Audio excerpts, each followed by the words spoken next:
Rolle's theorem क्या होता है इसको समझना। रोलेस थ्योरम कहता है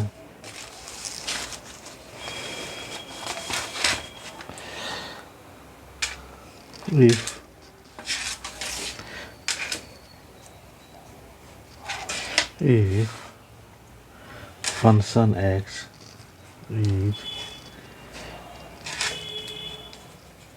continuous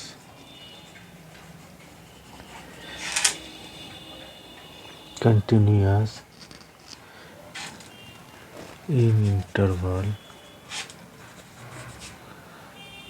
close interval second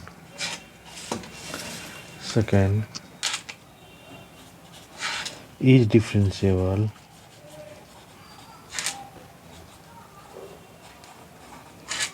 in interval open interval and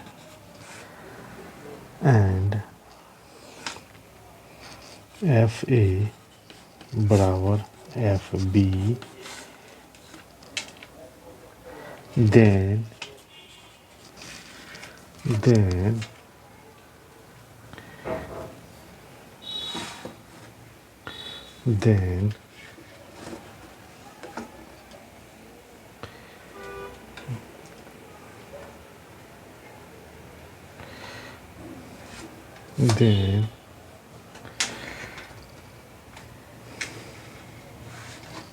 then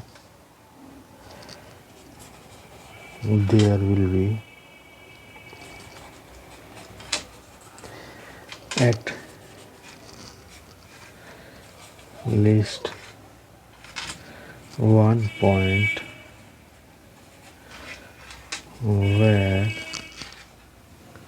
where f naught is equal to 0। मतलब इसको समझना है क्या बोल रहा है। ये कह रहा है एफ एक्स इज कंटिन्यूस। अगर ये कंटिन्यूस है मतलब ए और बी पर ये कंटिन्यूस है, ठीक है। मतलब एक्स जो है ये ए और बी के बराबर भी है और बिटवीन भी है, डिफरेंशिएबल है। यहाँ जो एक्स है वो जो है डिफरेंशिएबल है लेकिन बराबर नहीं है ए बी के। और थर्ड वन बोलता है एफ ए बराबर एफ बी होगा, then at least one point will be जहाँ एफ नॉट इक्वल टू 0 हो। कहने का मतलब ये है कि मान ये जो होगा ये टेंजेंट होगा, एक पॉइंट ज़रूर मिलेगा सी जहाँ ये बिटवीन ए और ये बी, ठीक है। एक पॉइंट ज़रूर यहाँ मिलेगा जहाँ पर ये टेंजेंट जो होगा इसके पैरेलल होगा। मतलब एफ नॉट सी जो होगा वो 0 के बराबर होगा और सी जो पॉइंट होगा वो ए और बी के बीच में ज़रूर मिलेगा।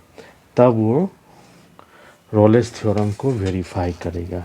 रोलेस थ्योरम को वेरीफाई करने के लिए कंटिन्यूस होगा इन क्लोज इंटरवल, डिफरेंशिएबल होगा in open interval, then there will point F A और एफ बी आर इक्वल होगा और एटलीस्ट वन पॉइंट जो होगा तो एफ नॉट सी जो होगा उसके बीच में ज़रूर मिलेगा जिसका जो 0 होगा और एग्जिस्ट करेगा, मतलब इसके पैरेलल में ज़रूर होगा। एक से अधिक भी हो सकता है, जैसे यहाँ एक से अधिक है। अगर हम यहीं पर बी लेते तब क्या होता, तब यहीं तक एक ही रहता, तब भी ये रोलेस थ्योरम को वेरीफाई करता है, ठीक है। क्वेश्चन है, आओ इस पर प्रश्न कैसे बनता है देखना। अब ये बनेगा, इसको समझना कैसे। यहाँ पर -1 और 2 के बीच में ऐसा कोई पॉइंट निकालना है जिस पर ये तुम्हारा 0 होता है कि नहीं, ये चेक करना है। तो अब देखो कैसे चिन्ह का हियर एफ एक्स कितना है, x cube minus x square minus x plus 1। तो एफ नॉट एक्स निकाला तो कितना निकला, एफ नॉट एक्स निकालोगे तो 3x स्क्वायर -2x-1, ठीक है। अब f0 निकाल लिए, तो इस पॉइंट को निकालना है, ये निकालना। अब इस C पॉइंट को निकालना है जो कि A और B के बीच में आता हो, ठीक है। ये हो गया यहाँ तक। अब देखो, अब हम f-1 पर ये फंक्शन देख लेते हैं, x³ - x² - x+1 एट -1 रखोगे तो क्या होगा, -1 पर पावर क्यू -1 का स्क्वायर -1 + 1, -1 -1 -1 और -1 + 1, ठीक है। कितना हो जाएगा, -1, तो ये कट गया तो कितना बचा, -2। यहाँ तक कोई दिक्कत नहीं है। और अब f2 पर देखो, 2 पर पावर q -2 पर पावर स्क्वायर -2 + 1, तो यहाँ देख लो, 2 दूनी 4, 8, 8 1 9, 9 और 6, तो कितना हो गया, 9 में 6 गया तो 9 में 6 गया तो कितना हुआ, 9 में 6 गया तो 3 होता है। और यहाँ पर क्या है, -1 पर पावर क्यू किए तो -1 -1 का होल स्क्वायर, तो -1 हुआ। अच्छा यहाँ सॉरी, यहाँ एक -1 रखोगे तो यहाँ +1 हो जाएगा, ठीक है। यहाँ +1 हो जाएगा, तो +1 ये कट गया, ये इससे कट गया, ये इससे कट गया, तो कितना हुआ, 0। तो f-1 ये कितना हुआ, 0 हुआ। और f2 कितना हुआ, 3 हुआ, ठीक है ना। अब समझना, f2 3 हुआ, मतलब f-1 जो होगा f2 के बराबर नहीं है। तो डॉलेस थ्योरम का तो ये था कि हमको, डॉलेस थ्योरम में था कि FA बराबर FB होना चाहिए, तो FA बराबर FB नहीं हुआ। तो इससे पता चल गया कि ये डॉलेस थ्योरम को वेरीफाई नहीं करता है। लेकिन एक पॉइंट हम अब ज़रा समझना, f0 पर हम इस पर f0 पर भी हम देख रहे हैं, f0 जो निकला 3x² - 2x - 1, जब इसको सॉल्व करोगे 3x - 2x - 1 बराबर 0, क्या कि f0 पर ये 0 होता है, तो कितना हो जाएगा, 3x² - 3x + x - 1 0, 3x ये कॉमन लिया, कितना हो गया, x - 3 + 1, एक सेकेंड, -3x², 3x कॉमन लिए तो ये x - 1 हुआ, +1 x - 1 0। तो अब देखो x - 1 और 3x + 1 0, तो x बराबर कितना हो गया, 1 और -1 3। अब ज़रा समझना, यहाँ पर क्वेश्चन में क्या था, -1 और -2 के बीच में आना चाहिए, मतलब -1 और 2 के बीच आना चाहिए। यहाँ पर एट C कितना निकला है, एट C मतलब f0 C कितना निकला, यहाँ C कितना निकला है, C का वैल्यू कितना है, C का वैल्यू कितना है, ये f0 C जो हम निकाले यहाँ पर, जो ये है वो कितना निकला है, ये निकला है 1 और 3 -1 3। अब देखो -1 और -1 2 के बीच में, जो कि क्वेश्चन में है, इसके बीच में आ रहा है, क्योंकि हम बताए थे ना कि इसके बीच में लाना है। C जो निकलेगा A और B के बीच में निकालना है। A B कितना है, -1 2। पहले तो यहाँ से ये देख लिए कि ये FA और FB बराबर नहीं है, तो रोल्स थ्योरम को वेरीफाई नहीं कर रहा है। उसके बाद हमको ये भी निकाल के दिखाना है कि इसके बीच में आ रहा है, फिर भी ये थ्योरम नहीं कर रहा है। अब F1 किधर होगा, इधर होगा 1, ठीक है। और F1 कितने क्या हो जाएगा इधर, तो कितना हो जाएगा देख लो। अब ये 1 हो गया, एक पॉइंट निकल गया 1। अब -1/3 कहाँ होगा, -1/3 यहाँ कहीं पर होगा। देखो, अब देखो ये 2 पॉइंट निकला ना, ये 2 पॉइंट निकला, मतलब C जो है ये तो आ रहा है -1 और 2 के बीच में आ रहा है ना, -1 और 2 के बीच में आ रहा है। c -1 और -2 के बीच में आ रहा है, ठीक है, -1 और -2 के बीच में आ रहा है, पर FA बराबर FB नहीं है, इसलिए ये हैंस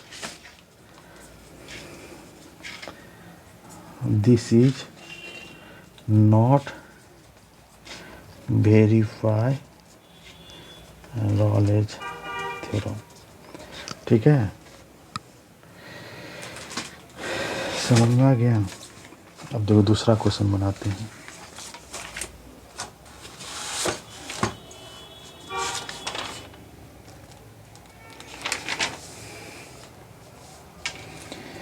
अब दूसरा क्वेश्चन देखो, वेरीफाई करना है।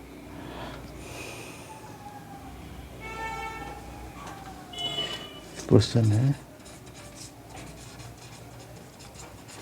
वेरीफाई नॉलेज थ्योरम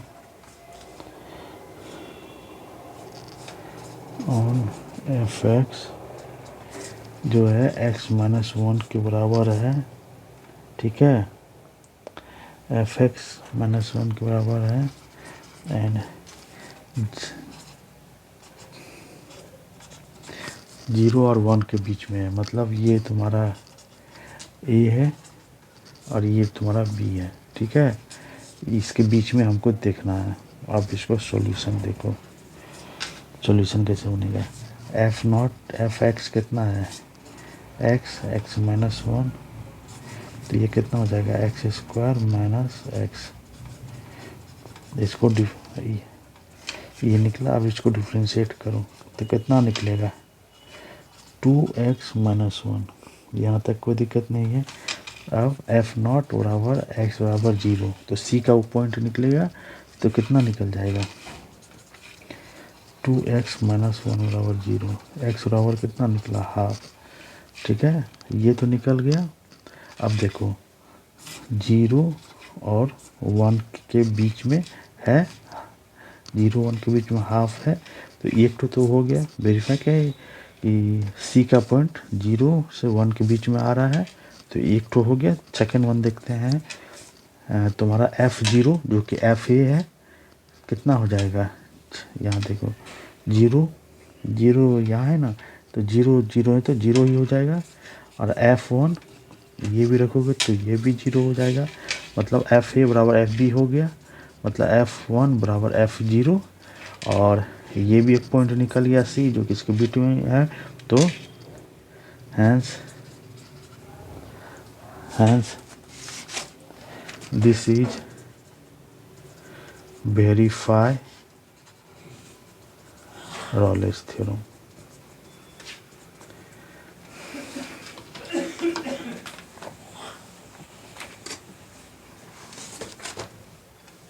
ये क्वेश्चन BBI है, ठीक है, BBI है, ये हर एक साल पूछा है, लगभग 2023, 2022, 2020, 2019, मतलब हर एक साल लगभग ये सवाल पूछ ही लेता है, ठीक है।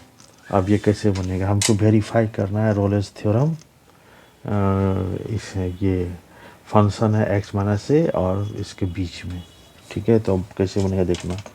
सॉल्यूशन fx है x - a m x - b n, इसको डिफ्रेंशिएट करो x के रिस्पेक्ट में, तो कितना निकलेगा, m x - a m - 1, फिर इसको डिफ्रेंशिएट किए, इसको कांस्टेंट में रखे x - b n प्लस इसको डिफ्रेंशिएट किए तो कितना हो जाएगा, n, इसको n x - b n - 1 और x - a m। अब इसको समझना डिफ्रेंशिएट कैसे कर रहे हैं, u और v पर डिफ्रेंशिएट कर रहे हैं, u पर किए, v को वैसे रखे, फिर u को रखे वैसे अब v को किए, ठीक है। इसी पर डिफ्रेंशिएट कर रहे हैं। ये फार्मूला क्या यूज हो रहा है, d/x⁴n। तो इसका फार्मूला क्या होता है, n(x-1).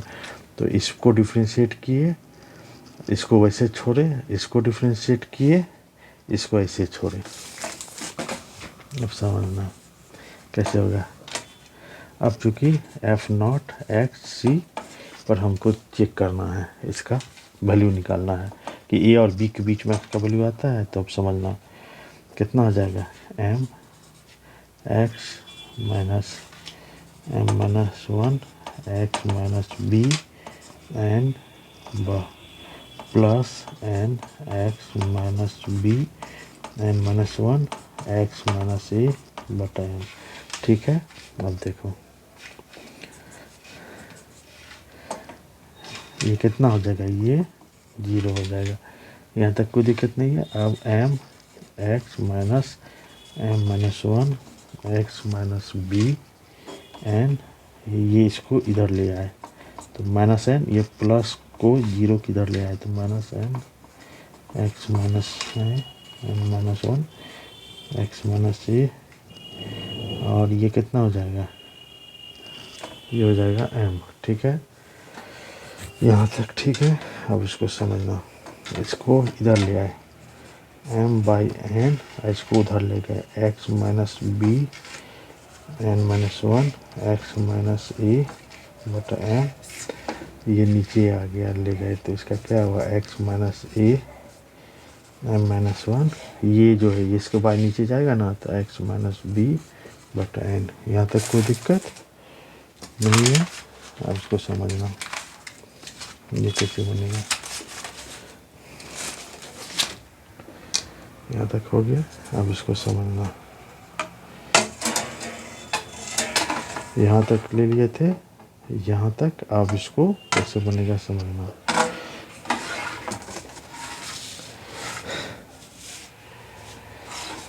ठीक है, अब ये कैसे बनेगा। अब m क्या आया था यहाँ, m/n x minus x/b n-1 x-a/m x-a/m-1 x-b/m। यही आया था ना, यही आया है, देख लो यही आया है x-8 x-8। इसी को हम उतार दिए यहाँ पर। ठीक है, इसको उतार के अब हम इसको सॉल्व करेंगे। देखो m/n, इसको ऊपर ले गए, ये वाला पोर्शन को यहाँ पर ले गए, ये पोर्शन को यहाँ ले गए, तो -x-b को इधर ले ऊपर ले गए तो n-1n ऊपर जाएगा तो, और ये क्या हो गया x-a -m+1, ये ऊपर गया तो ये गया। अब देखो ये कट गया, ये कट गया, तो बचा क्या x-b को पावर क्या हुआ, मैं इस पर पावर कितना बचा -1, और इस पर कितना बचा x-a/1। तो अब क्या होगा, इसको नीचे ले लेते हैं तो ये -x-a, और ये आ गया x-b, ये वाला -1 वाला यहाँ। अब कोना कोनी गुना करो m/, इसको कोना कोनी गुना करो। अब देखो कितना हो जाएगा, x-b बराबर -n x-a, तो कितना हो जाएगा m(x-mb -n(x+n)a। अब देखो इधर ले आए तो क्या होगा mx+nx mb+na।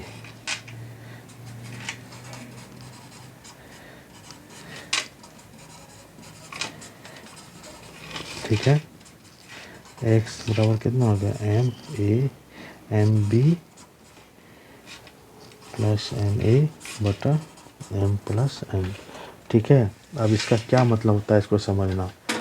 इसका मतलब होता है, अगर कोई भी चीज़ याद रखना, अगर मान लो ये है x1 y1 और x2 y2 है।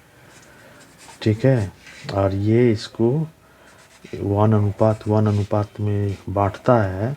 तो इसको करते कैसे है याद होगा।